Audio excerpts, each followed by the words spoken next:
Hello friends, welcome to my channel Aarambh classes. आज के इस वीडियो में हम लोग यूपी सुपर टेट का जो सिलेबस जारी किया गया है उसके अकॉर्डिंग क्वेश्चंस का डिस्कशन आपके साथ करेंगे। इस बुक में यूपी सुपर टेट के सिलेबस के अकॉर्डिंग ही क्वेश्चंस दिए हुए हैं। यूपी सुपर टेट के सिलेबस में लैंग्वेज हिंदी, इंग्लिश और संस्कृत के इन टॉपिक से कुल 40 मार्क्स के क्वेश्चंस आएंगे। साइंस के इन टॉपिक से रिलेटेड कुल 10 नंबर के क्वेश्चंस आएंगे। मैथ्स के इन टॉपिक से रिलेटेड कुल 20 मार्क्स के क्वेश्चंस आएंगे। पर्यावरण एवं सामाजिक अध्ययन के इन टॉपिक से रिलेटेड कुल 10 नंबर के क्वेश्चंस आएंगे।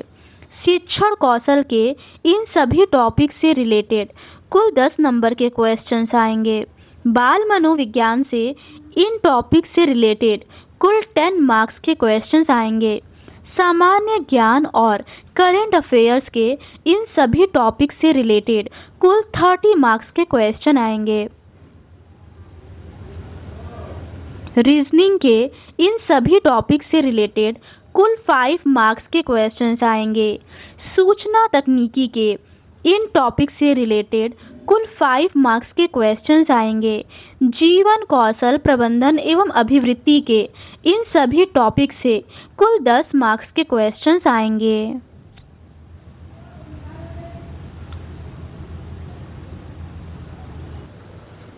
पर्यावरण एवं सामाजिक अध्ययन के सिलेबस में पृथ्वी की संरचना, नदियां, पर्वत, महाद्वीप, महासागर व जीव, प्राकृतिक संपदा, अक्षांश और देशांतर, सौर मंडल, भारतीय भूगोल, भारतीय स्वतंत्रता संग्राम, भारतीय समाज सुधारक, भारतीय संविधान, हमारी शासन व्यवस्था, यातायात एवं सड़क सुरक्षा, भारतीय अर्थव्यवस्था एवं चुनौतियां, हमारी सांस्कृतिक विरासत, पर्यावरण संरक्षण, प्राकृतिक आपदा प्रबंधन, ये सभी टॉपिक हैं।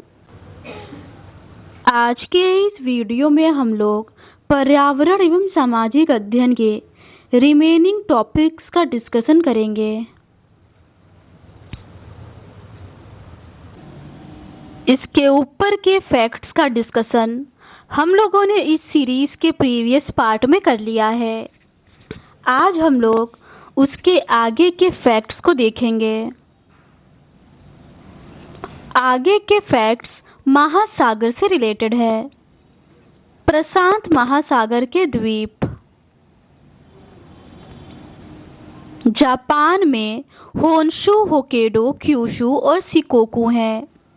इंडोनेशिया में सुमात्रा, बोर्नियो, जावा, कालीमंतन, सिलेबीज हैं। मेलानेशिया में Solomon, Fiji, new Caledonia, New Guinea, Hebrides हैं। माइक्रोनेशिया में मार्शल, एलिस गिलबर्ट, कैरोलाइंस हैं। पोलिनेशिया में कुक, टुवालू, हवाई, ताहती, सामोआ और टोंगा है। जापान में होन्शु, होक्काइडो, क्यूशू और शिकोकू हैं।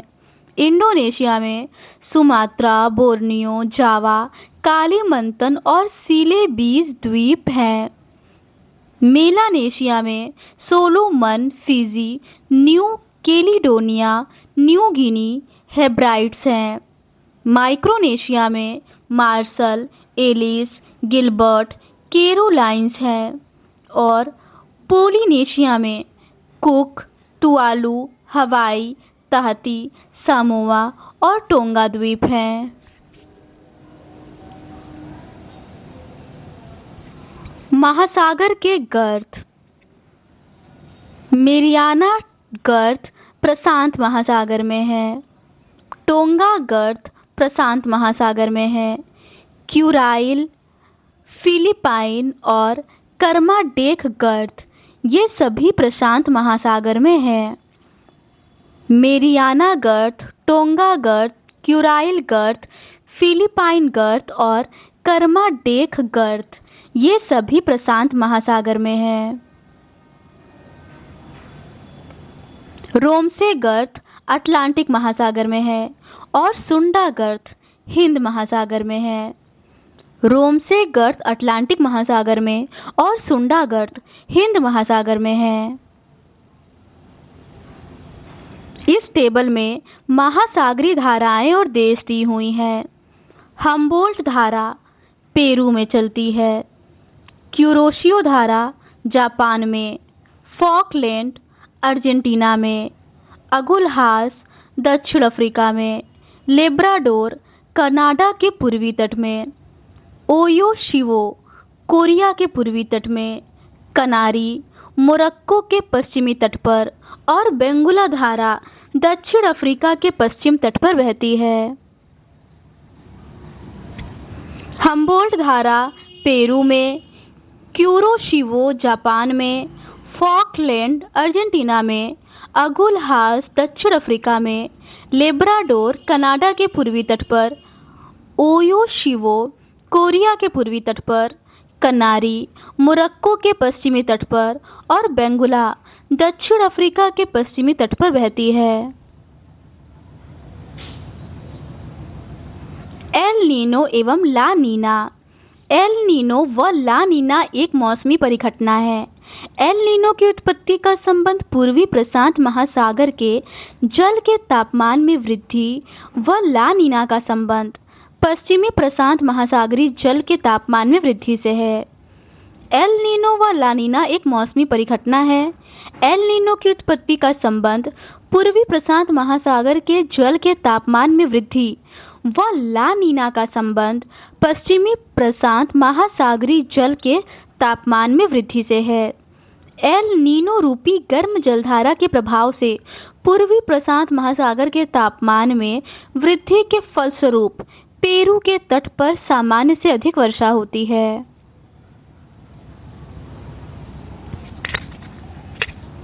एल नीनो रूपी गर्म जलधारा के प्रभाव से पूर्वी प्रशांत महासागर के तापमान में वृद्धि के फलस्वरूप पेरू के तट पर सामान्य से अधिक वर्षा होती है। एल नीनो को ईसु सीसु तथा ला नीना को उसकी छोटी बहन के रूप में मान्यता दी जाती है।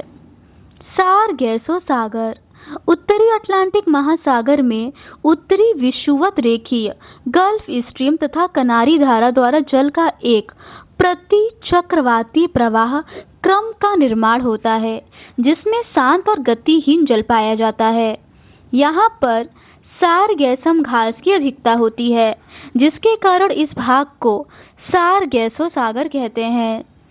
उत्तरी अटलांटिक महासागर में उत्तरी विषुवतीय रेखीय गल्फ स्ट्रीम तथा कनारी धारा द्वारा जल का एक प्रति चक्रवाती प्रवाह क्रम का निर्माण होता है, जिसमें शांत और गतिहीन जल पाया जाता है।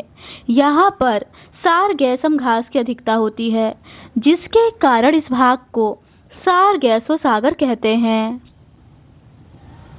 सारगैसो सागर के जल में अटलांटिक महासागर की सर्वाधिक लवणता पाई जाती है। इसे महासागरीय मरुभूमि भी कहा जाता है। इस टेबल में एशिया की प्रमुख जल संधियां दी हुई हैं। इस कॉलम में नाम, इस कॉलम में वियोजित खंड और इस कॉलम में योजित जलीय भाग दिया हुआ है। बेरिंग जल संधि अलास्का और रूस को अलग करती है। चुक्सी सागर एवं बेरिंग सागर को जोड़ती है। तातार जल संधि पूर्वी रूस एवं सखालीन को अलग करती है। जापान सागर एवं ओखोटस्क सागर को जोड़ती है। फार्मोसा या ताइवान जल संधि ये ताइवान और चीन को अलग करती है और पूर्वी चीन सागर और दक्षिणी चीन सागर को जोड़ती है। सुसीमा जल संधि कोरिया प्रायद्वीप और जापान को अलग करती है और पूर्वी चीन सागर एवं जापान सागर को जोड़ती है। सुगारू जल संधि होक्काइडो द्वीप एवं होन्शु द्वीप को अलग करती है। जापान सागर एवं प्रशांत महासागर को जोड़ती है। ला पेरोज जल संधि या सोया जल संधि ये होक्काइडो द्वीप एवं सखालीन द्वीप को अलग करती है तथा जापान सागर एवं ओखोटस्क सागर को जोड़ती है। बाब अल मंदेब जल संधि ये जिबूती एवं यमन को अलग करती है और लाल सागर एवं अदन की खाड़ी को जोड़ती है। हार्मुज जल संधि ओमान और ईरान को अलग करती है और फारस की खाड़ी को ओमान की खाड़ी से जोड़ती है। पाक जल संधि भारत और श्रीलंका को अलग करती है और बंगाल की खाड़ी एवं मन्नार की खाड़ी को जोड़ती है। जोहोर जल संधि ये सिंगापुर एवं मलेशिया को अलग करती है और दक्षिण सागर को अंडमान सागर से जोड़ती है। मलक्का जल संधि ये मलय प्रायद्वीप एवं सुमात्रा को अलग करती है और अंडमान सागर एवं दक्षिण चीन सागर को जोड़ती है। मलक्का जल संधि मलय प्रायद्वीप एवं सुमात्रा को अलग करती है तथा अंडमान सागर एवं दक्षिण चीन सागर को जोड़ती है। सुंडा जल संधि जावा और सुमात्रा को अलग करती है तथा हिंद महासागर एवं जावा सागर को जोड़ती है। मक्कासार जल संधि सेलेबस द्वीप एवं बोर्नियो द्वीप को अलग करती है और सेली बीच सागर एवं जावा सागर को जोड़ती है। लुनोज जल संधि ताइवान एवं लुजोन को अलग करती है और दक्षिण चीन सागर व प्रशांत महासागर को जोड़ती है। एशिया की प्रमुख जल संधियां। बेरिंग जल संधि अलास्का एवं रूस को अलग करती है, चुक्सी सागर एवं बेरिंग सागर को जोड़ती है। तातार जल संधि पूर्वी रूस एवं सखालीन को अलग करती है और जापान सागर एवं ओखोटस्क सागर को जोड़ती है। फार्मोसा जल संधि ताइवान एवं चीन को अलग करती है और पूर्वी चीन सागर एवं दक्षिणी चीन सागर को जोड़ती है। सुसीमा जल संधि ये कोरिया प्रायद्वीप एवं जापान को अलग करती है तथा पूर्वी चीन सागर एवं जापान सागर को जोड़ती है। सुगारू जल संधि ये होक्काइडो द्वीप एवं होन्शु द्वीप को अलग करती है और जापान सागर एवं प्रशांत महासागर को जोड़ती है। सुसीमा जल संधि ये कोरिया प्रायद्वीप एवं जापान को अलग करती है तथा पूर्वी चीन सागर एवं जापान सागर को जोड़ती है। सुगारू जल संधि होक्काइडो द्वीप एवं होन्शु द्वीप को अलग करती है और जापान सागर एवं प्रशांत महासागर को जोड़ती है। ला पेरोज जल संधि या सोया जल संधि होक्काइडो द्वीप एवं सखालीन द्वीप को अलग करती है और जापान सागर एवं ओखोटस्क सागर को जोड़ती है। बाब अल मंदेब जल संधि जिबूती एवं यमन को अलग करती है तथा लाल सागर एवं अदन की खाड़ी को जोड़ती है। हार्मुज जल संधि ओमान एवं ईरान को अलग करती है तथा फारस की खाड़ी और ओमान की खाड़ी को जोड़ती है।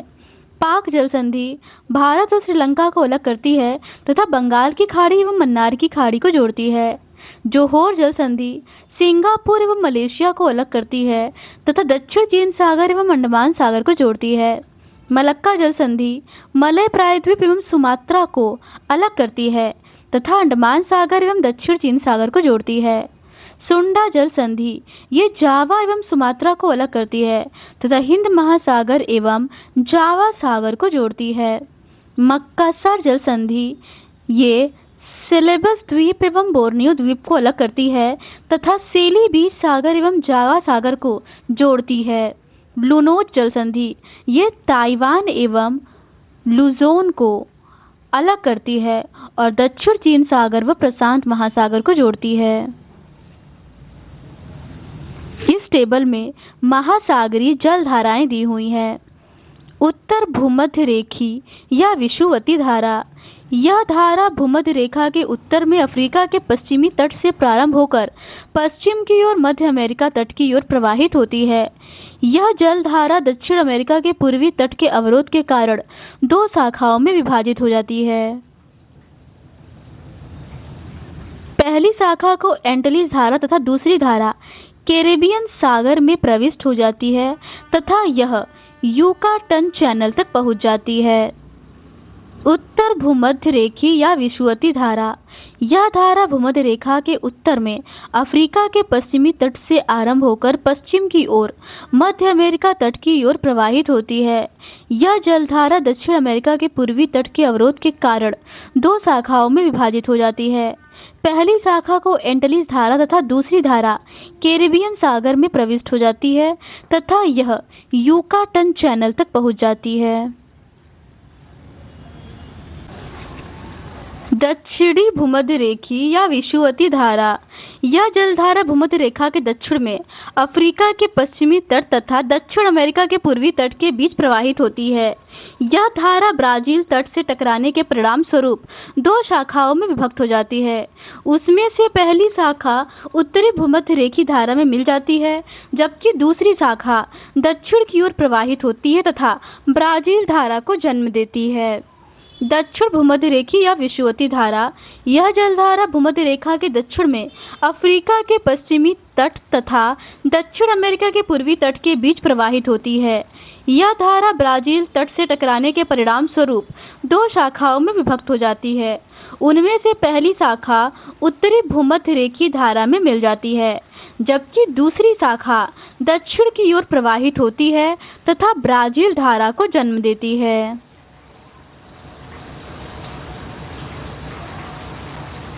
तीसरा है विपरीत या प्रति भूमध्य रेखी विषुवती धारा। यह जलधारा भूमध्य रेखा के पास पश्चिम से पूर्व की ओर बहती है, जिसकी दिशा उत्तरी एवं दक्षिणी भूमध्य रेखीय जलधाराओं के विपरीत होती है। इसीलिए इस धारा को विपरीत भूमध्य रेखी धारा कहा जाता है। विपरीत भूमध्य रेखी धारा।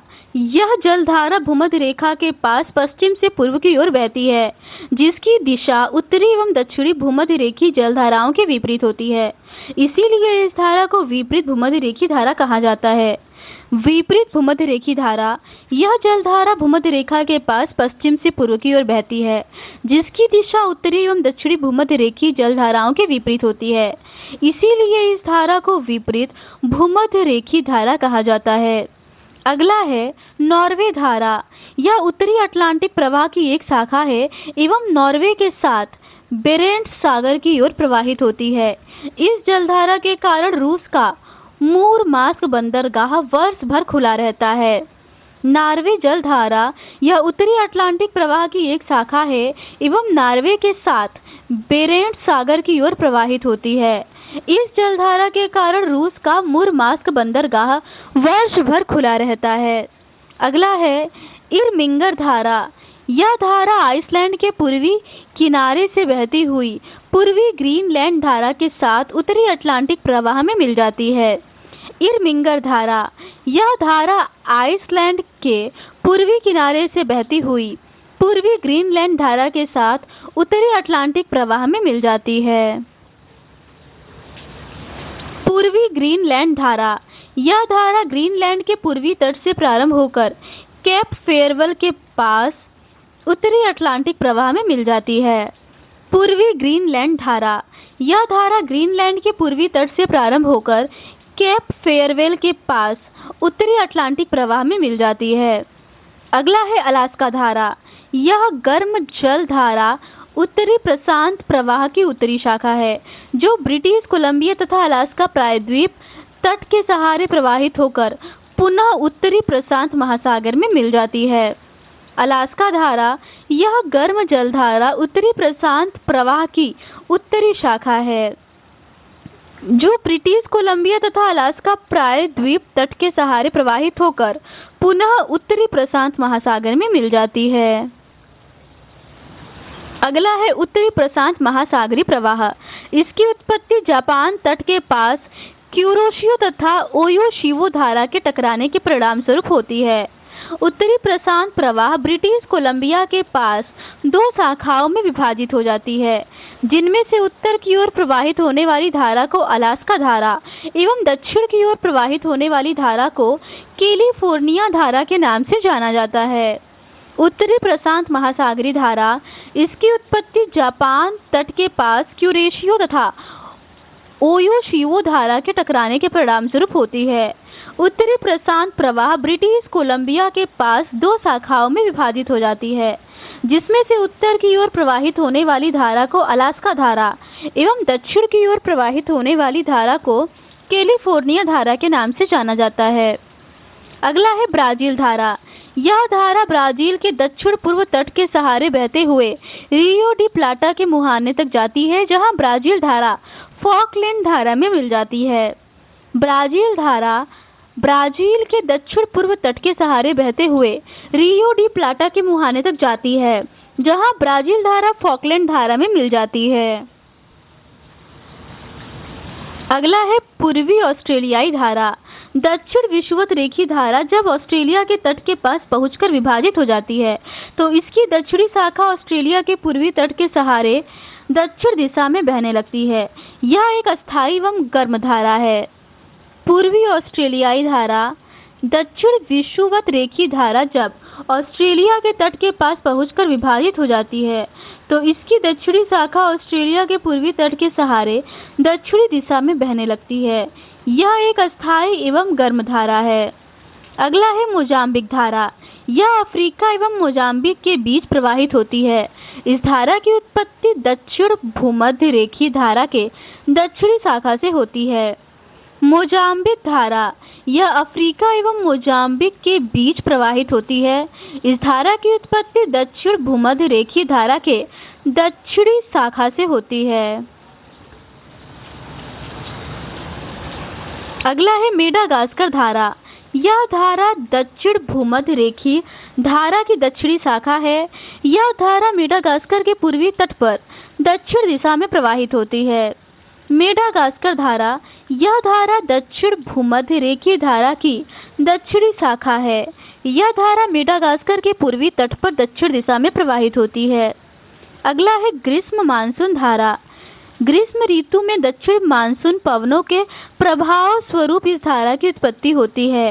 बंगाल की खाड़ी में यह धारा भारत के पूर्वी तट, म्यांमार तथा सुमात्रा के पश्चिमी तट पर प्रवाहित होते हुए भूमध्य या विषुवतीय रेखीय धारा में मिल जाती है। ग्रीष्म मानसून धारा। ग्रीष्म ऋतु में दक्षिण मानसून पवनों के प्रभाव स्वरूप इस धारा की उत्पत्ति होती है। बंगाल की खाड़ी में यह धारा भारत के पूर्वी तट, म्यांमार तथा सुमात्रा के पश्चिमी तट पर प्रवाहित होते हुए भूमध्य रेखीय धारा में मिल जाती है। लेब्राडोर धारा। यह धारा उत्तरी अटलांटिक महासागर में डेविस जल डमरू मध्य तथा बेफिन की खाड़ी से शुरू होकर गल्फ स्ट्रीम में मिल जाती है, जिसके परिणाम स्वरूप कनाडा का उत्तरी पूर्वी भाग वर्ष के अधिकांश समय तक हिमाच्छादित रहता है। इसका मुख्य कारण यह जलधारा अपने साथ बड़े बड़े हिमखंड को लेकर आती है। लेब्राडोर धारा। यह धारा उत्तरी अटलांटिक महासागर में डेविस जल डमरू मध्य तथा बेफिन की खाड़ी से शुरू होकर गल्फ स्ट्रीम में मिल जाती है, जिसके परिणाम स्वरूप कनाडा का उत्तरी पूर्वी भाग वर्षा के अधिकांश समय तक हिमाच्छादित रहता है। इसका मुख्य कारण यह जलधारा अपने साथ बड़े बड़े हिमखंड को लेकर आती है। अगला है गल्फ स्ट्रीम। यह उत्तरी अटलांटिक महासागर में बनने वाली गर्म जलधारा है, जिसकी खोज पोंस डी लियोन द्वारा 1513 ईस्वी में की गई थी। गल्फ स्ट्रीम उत्तरी अटलांटिक महासागर में बनने वाली गर्म जलधारा है, जिसकी खोज पोंस डी लियोन द्वारा 1513 ईस्वी में की गई। अगला है फॉकलैंड धारा। यह अटलांटिक महासागर की ठंडी जलधारा है, जो दक्षिणी अमेरिका के पूर्वी तट पर अर्जेंटीना तक प्रवाहित होती है। फॉकलैंड धारा। यह अटलांटिक महासागर की ठंडी जलधारा है, जो दक्षिणी अमेरिका के पूर्वी तट पर अर्जेंटीना तक प्रवाहित होती है। अगला है कनारी धारा। कनारी एक ठंडी जलधारा है, जो उत्तरी अफ्रीका के पश्चिमी तट के सहारे मडेरिया तथा केप वर्डे के बीच प्रवाहित होती है। यह उत्तरी अटलांटिक धारा का ही बढ़ा हुआ दक्षिणी भाग है। इस धारा के प्रभाव स्वरूप सहारा मरुस्थल की उत्पत्ति हुई। कनारी धारा एक ठंडी जलधारा है, जो उत्तरी अफ्रीका के पश्चिमी तट के सहारे मडेरिया तथा केप वर्डे के बीच प्रवाहित होती है। यह उत्तरी अटलांटिक धारा का ही बढ़ा हुआ दक्षिणी भाग है। इस धारा के प्रवाह स्वरूप सहारा मरुस्थल की उत्पत्ति हुई। बेंगुला धारा। यह दक्षिण अटलांटिक महासागर में बहने वाली ठंडी जलधारा है, जो दक्षिण अफ्रीका के पश्चिमी तट के सहारे उत्तर दिशा में प्रवाहित होती है। इसी जलधारा के प्रभाव स्वरूप अफ्रीका महाद्वीप के दक्षिण पश्चिम भाग में नामीब एवं कालाहारी मरुस्थल की उत्पत्ति हुई। बेंगुला धारा। यह दक्षिण अटलांटिक महासागर में बहने वाली ठंडी जलधारा है, जो दक्षिण अफ्रीका के पश्चिमी तट के सहारे उत्तर दिशा में प्रवाहित होती है। इसी जलधारा के प्रभाव स्वरूप अफ्रीका महाद्वीप के दक्षिण पश्चिम भाग में नामीब एवं कालाहारी मरुस्थल की उत्पत्ति हुई। अगला है कैलिफोर्निया धारा। यह उत्तरी प्रशांत महासागरीय जलधारा का विस्तार एवं उत्तरी प्रशांत महासागर में बहने वाली ठंडी जलधारा है। इसी के प्रभाव स्वरूप उत्तरी अमेरिका के पश्चिमी भागों में शुष्क मरुस्थलों का विकास हुआ है। कैलिफोर्निया धारा यह उत्तरी प्रशांत महासागरीय जलधारा का विस्तार एवं उत्तरी प्रशांत महासागर में बहने वाली ठंडी जलधारा है। इसी के प्रभाव स्वरूप उत्तरी अमेरिका के पश्चिमी भागों में शुष्क मरुस्थलों का विकास हुआ है। अगला है हम्बोल्ट या पेरू धारा। यह दक्षिण अमेरिका के पश्चिमी तट के सहारे दक्षिण से उत्तर दिशा में दक्षिण प्रशांत महासागर में प्रवाहित होती है। इसी धारा के प्रभाव स्वरूप अटाकामा मरुस्थल की उत्पत्ति हुई। हम्बोल्ट या पेरू धारा यह दक्षिण अमेरिका के पश्चिमी तट के सहारे दक्षिण से उत्तर दिशा में दक्षिण प्रशांत महासागर से प्रवाहित होती है। इसी धारा के प्रभाव स्वरूप अटाकामा मरुस्थल की उत्पत्ति हुई। अगुलहास धारा मोजाम्बिक धारा की दक्षिण में प्रवाहित होने पर दक्षिण विषुवतीय रेखी धारा की शाखा मोजाम्बिक धारा से मिल जाती है। इसके उपरांत उत्पन्न धारा को अगुलहास धारा के नाम से जाना जाता है। अगुलहास धारा मोजाम्बिक धारा की दक्षिण में प्रवाहित होने पर दक्षिण विषुवतीय रेखी धारा की शाखा मोजाम्बिक धारा से मिल जाती है। इसके उपरांत उत्पन्न धारा को अगुलहास धारा के नाम से जाना जाता है। अगला है फ्लोरिडा धारा। यह उत्तरी भूमध्य रेखीय धारा का उत्तरी विस्तार है। उत्तरी अटलांटिक महासागर में फ्लोरिडा तथा क्यूबा के मध्य बहती है। फ्लोरिडा धारा यह उत्तरी भूमध्य रेखीय धारा का उत्तरी विस्तार है। उत्तरी अटलांटिक महासागर में फ्लोरिडा तथा क्यूबा के मध्य बहती है। अगला है क्यूरोशिवो धारा। उत्तरी विषुवत रेखीय धारा फिलीपींस के पास दाहिनी ओर मुड़कर उत्तर दिशा की ओर उन्मुख होकर क्यूरोशिवो धारा को जन्म देती है। यह धारा अटलांटिक महासागर की फ्लोरिडा धारा से समता रखती है। यह एक प्रकार की गर्म जलधारा है। क्यूरोशिवो धारा यह उत्तरी विषुवत रेखीय धारा फिलीपींस के पास दाहिनी ओर मुड़कर उत्तर दिशा की ओर उन्मुख होकर क्यूरोशिवो धारा को जन्म देती है। यह धारा अटलांटिक महासागर की फ्लोरिडा धारा से समता रखती है। यह एक प्रकार की गर्म जलधारा है। अगला है ओयाशिवो। यह धारा बेरिंग जलडमरू मध्य से होकर दक्षिण की तरफ प्रवाहित होती है, जिसके द्वारा आर्कटिक सागर का ठंडा जल प्रशांत महासागर में लाया जाता है। 50 डिग्री उत्तरी अक्षांश के पास इसकी एक शाखा पूर्व की ओर मुड़ जाती है तथा अलियूशियन एवं क्यूरोशिवो धाराओं में मिल जाती है। जहां पर ओयाशिवो धारा क्यूरोशिवो धारा से मिलती है वहां पर कोहरा पड़ता है। ओयाशिवो यह धारा बेरिंग जलडमरू मध्य से होकर दक्षिण की तरफ प्रवाहित होती है, जिसके द्वारा आर्कटिक सागर का ठंडा जल प्रशांत महासागर में लाया जाता है। 50 डिग्री उत्तरी अक्षांश के पास इसकी एक शाखा पूर्व की ओर मुड़ जाती है तथा अलियूशियन एवं क्यूरोशिवो धाराओं में मिल जाती है। जहां पर ओयाशिवो धारा क्यूरोशिवो धारा से मिलती है वहां पर कोहरा पड़ता है। अगला है सुसीमा धारा। 30 डिग्री उत्तरी अक्षांश के पास क्यूरोशिवो जलधारा एक शाखा अलग होकर जापान सागर में कोरिया तथा जापान के मध्य पश्चिमी जापान तट के द्वारा प्रवाहित होती है। वह सुसीमा जलधारा कहलाती है। सुसीमा जलधारा ये 30 डिग्री उत्तरी अक्षांश के पास क्यूरोशिवो जलधारा एक शाखा अलग होकर जापान सागर में कोरिया तथा जापान के मध्य पश्चिमी जापान तट के द्वारा प्रवाहित होती है। वह सुसीमा जलधारा कहलाती है। उत्तरी विषुवत रेखीय धारा। इस धारा की उत्पत्ति जहां से होती है वहां से यह धारा पश्चिम दिशा में प्रवाहित होती हुई 7500 सागरीय मील की दूरी तय करने के पश्चात फिलीपींस तट तक पहुंचती है। महासागर के पूर्व में कैलिफोर्निया धारा तथा दक्षिण पूर्व मानसून हवाओं के योग से इस धारा का जन्म होता है। उत्तरी विषुवत रेखीय धारा। इस धारा की उत्पत्ति जहां से होती है वहां से यह धारा पश्चिम दिशा में प्रवाहित होती हुई 7500 सागरीय मील की दूरी तय करने के पश्चात फिलीपींस तट पर पहुंचती है। महासागर के पूर्व में कैलिफोर्निया धारा तथा दक्षिण पश्चिम मानसून हवाओं के योग से इस धारा का जन्म होता है। अगला प्रश्न है, कौन सा सागर यूरोप को अफ्रीका से अलग करता है?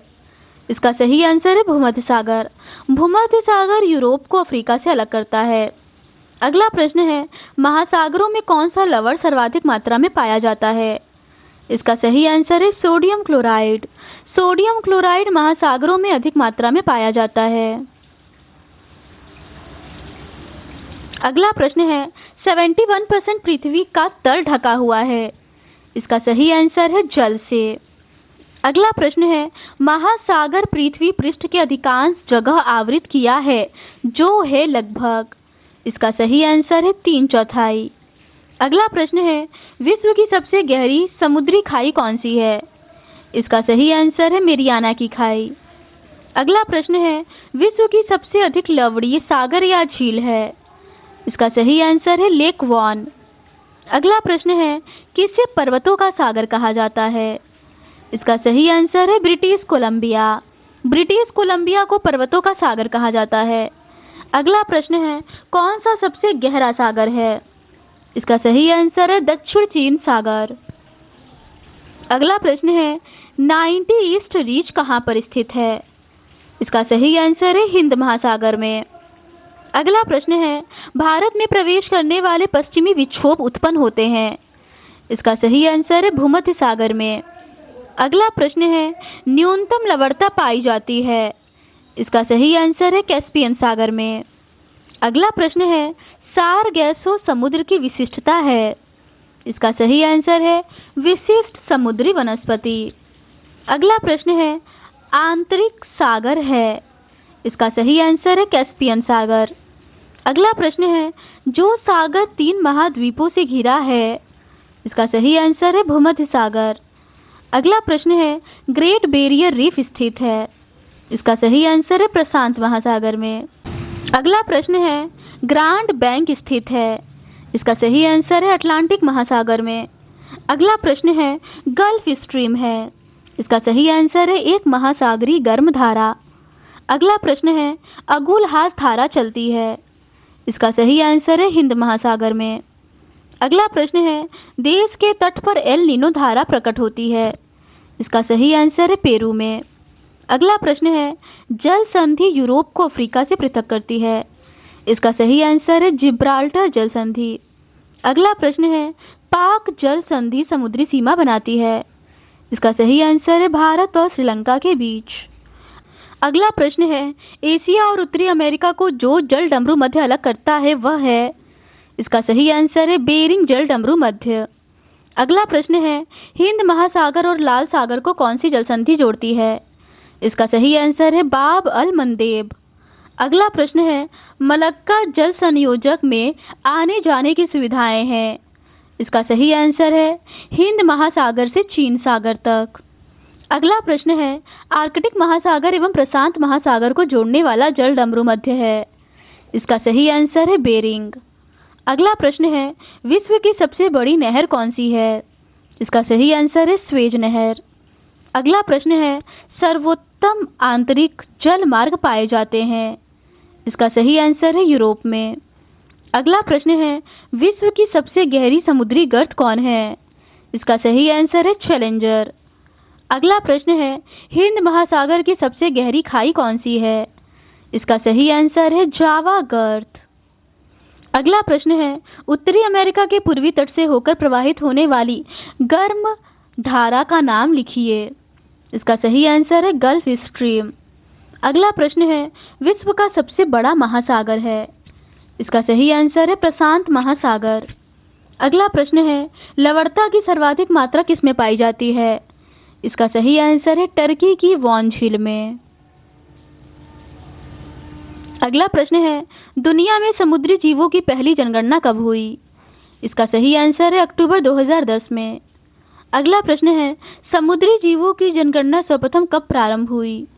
इसका सही आंसर है वर्ष 2008 के अंतिम आंकड़े वर्ष 2010। अगला प्रश्न है, समुद्री लहरों द्वारा निर्मित किन्हीं 2 स्थलाकृतियों के नाम लिखें। इसका सही आंसर है पुलीन व लेगून।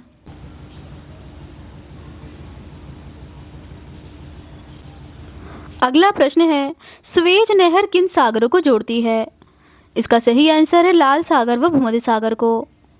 अगला प्रश्न है, समुद्री जल में लवणता या खारेपन का औसत अनुपात क्या है?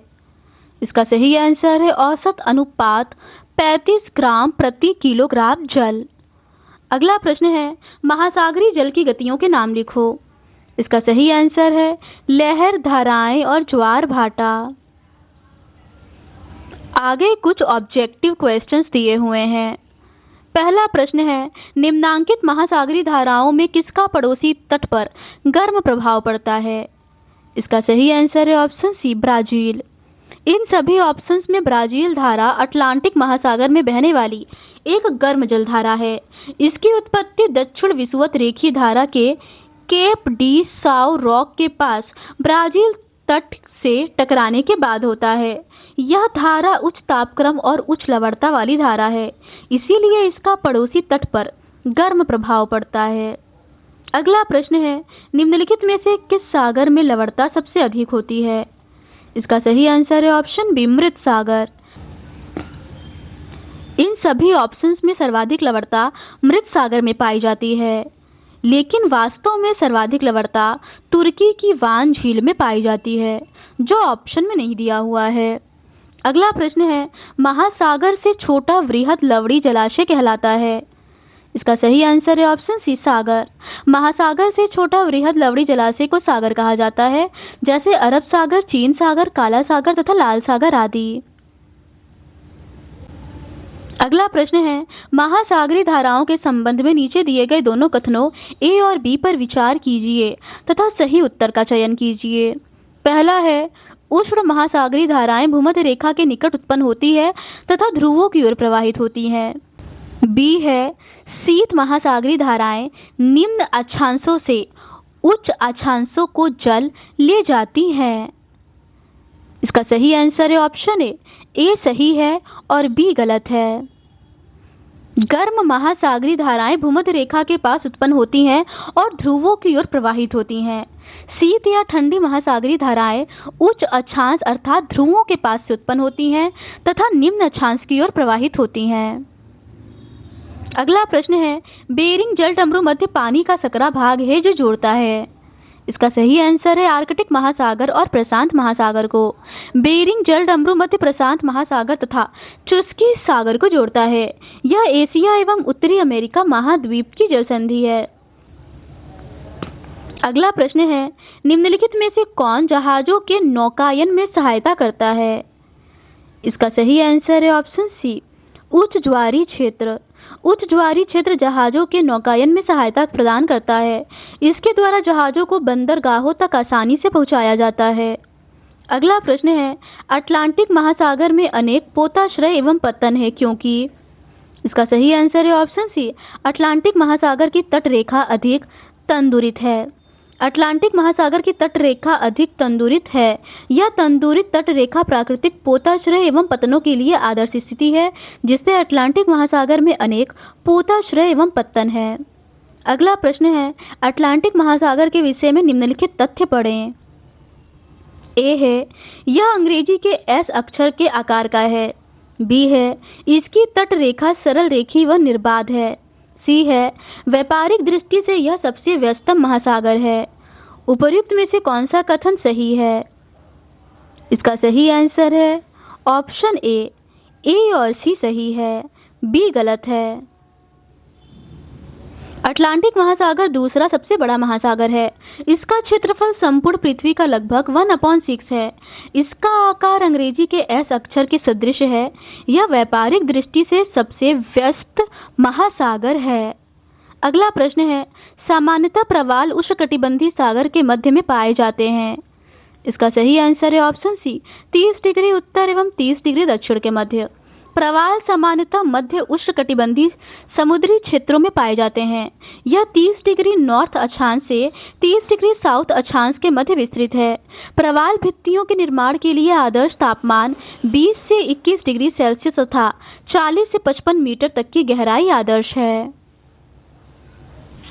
अगला प्रश्न है, अधिकांश ज्वालामुखी पाए जाते हैं। इसका सही आंसर है ऑप्शन सी, प्रशांत महासागर में। विश्व में ज्वालामुखी क्षेत्र का लगभग 2/3 भाग प्रशांत महासागर के पूर्वी एवं पश्चिमी किनारों तथा द्वीपों के सहारे पाया जाता है। विश्व के अधिकांश भूकंप एवं ज्वालामुखी इसी क्षेत्र में आते हैं, जो प्रशांत महासागर के पूर्वी एवं पश्चिमी दोनों किनारों पर विस्तृत है। इसीलिए इसे अग्नि वलय भी कहते हैं। अगला प्रश्न है, गल्फ स्ट्रीम पाई जाती है। इसका सही आंसर है ऑप्शन डी, अंत महासागर के पश्चिमी किनारे पर। गल्फ स्ट्रीम एक शक्तिशाली महासागरीय धारा है जो अंत महासागर के पश्चिमी किनारे पर मैक्सिको की खाड़ी से उत्तरी अमेरिका के पूर्वी तट तक उष्ण जल को प्रवाहित करती है। इसके बाद यह अटलांटिक महासागर को पार करती है और पश्चिमी यूरोप की जलवायु को प्रभावित करती है। यह एक गर्म जलधारा है। अगला प्रश्न है, किस महासागर में मेरियाना गर्त स्थित है? इसका सही आंसर है ऑप्शन बी, प्रशांत महासागर में। मेरियाना गर्त प्रशांत महासागर में स्थित है। यह विश्व का सबसे गहरा गर्त है। इसकी गहराई 11,022 मीटर है। अगला प्रश्न है, विश्व का सबसे अधिक जल पाया जाता है। इसका सही आंसर है ऑप्शन सी, महासागर में। पृथ्वी के कुल क्षेत्रफल का लगभग 71% भाग जल के रूप में महासागरों, सागरों व खाड़ियों के अंतर्गत आता है, जिसे समग्र रूप से जलमंडल कहते हैं। पृथ्वी पर पाए जाने वाले जल का लगभग 97% भाग महासागरों में पाया जाता है, जो खरा है तथा पीने योग्य नहीं है। शेष लगभग 3% जल जो ताजा एवं पीने योग्य है, हिमानियों, भूम जल, झीलों, नदियों आदि के अंतर्गत आता है।